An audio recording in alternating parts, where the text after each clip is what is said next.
अस्सलाम वालेकुम, मैं हूँ फराह साक और आप देख रहे हैं मेरा YouTube channel wellness by Farah.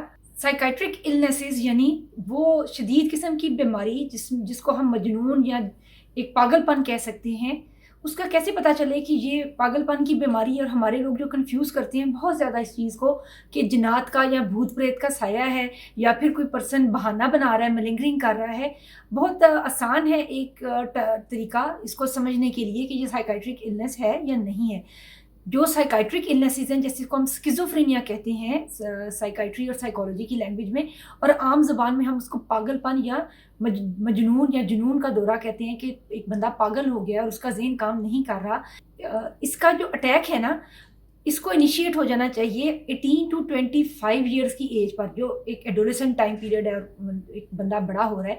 क्योंकि ये एक जेनेटिकली डिटरमिन्ड पैटर्न है, यानी ये बाय बर्थ जीन्स के अंदर डिफेक्ट होगा और बहुत ही अर्ली साइन और सिम्टम्स बचपन में ही वाजे होना शुरू हो जाते हैं।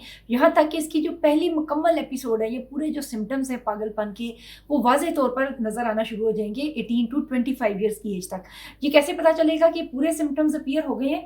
बेसिकली हमें खुद से समझना नहीं पड़ता, वो नज़र आना शुरू हो जाते हैं। एक पर्सन की जो एक लाइफ है वो इतनी डिस्टर्ब होना शुरू हो जाती है कि वो दूसरों के लिए भी परेशानी का बायस बनना शुरू हो जाता है, घर वालों के लिए भी। उसकी जो एक तरह से अपना ख्याल रखना है वो ख़त्म हो जाता है, उससे आवाज़ें सुनाई देने लगती हैं, कोई ऐसी चीज़ें दिखाई देने लगती हैं जो दूसरे लोगों को नहीं दिखाई दे रही हैं। सस्पिशियस हो जाता है, उसको अपनी हाइजीन का ख्याल नहीं रहता और उसका रियलिटी के साथ जो ताल्लुक़ है जो इंटैक्ट होता है वो इंटैक्ट नहीं रहता।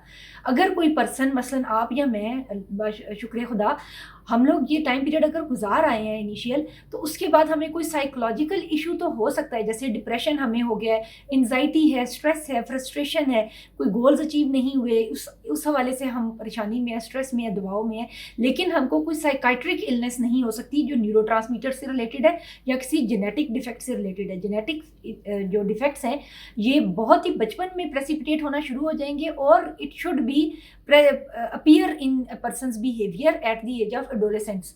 जो एडोलेसेंट टाइम पीरियड अगर कोई सेफली गुजारा है तो इसका मतलब है कि उसको कोई साइकाइट्रिक इलनेस नहीं है और वो थोड़ी बहुत दवाई लेकर और साथ उसको साइकोलॉजिकल इलाज की ज़रूरत है।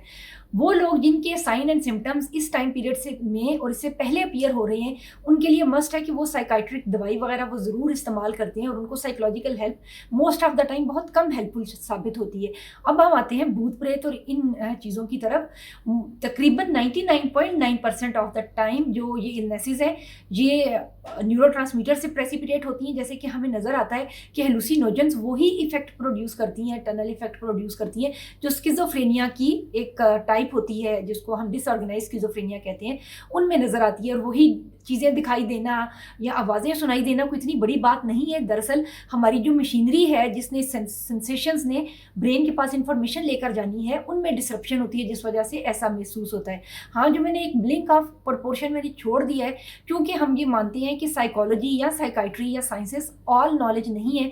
बहुत से नॉलेजेस ऐसे हैं जो हमसे हिडन है और ये चीज़ें मौजूद हैं, इसलिए हम कहीं ना कहीं चीज़ों के ऊपर बिलीव ज़रूर करते हैं। लेकिन ये केसेस बहुत ही रेयर ऑफ द रेयरेस्ट होंगे और ऑड वंस होंगे। अक्सर हम जो ये केसेस हैं उनको बहुत मिस इंटरप्रेट करते हैं। एक पर्सन जो बीमार है और उसको इलाज और दवाई की ज़रूरत है, हम उसको भूत प्रीत, तावीज़ गंडों और आमलों और ज्योतियों के पास लेकर जाते हैं।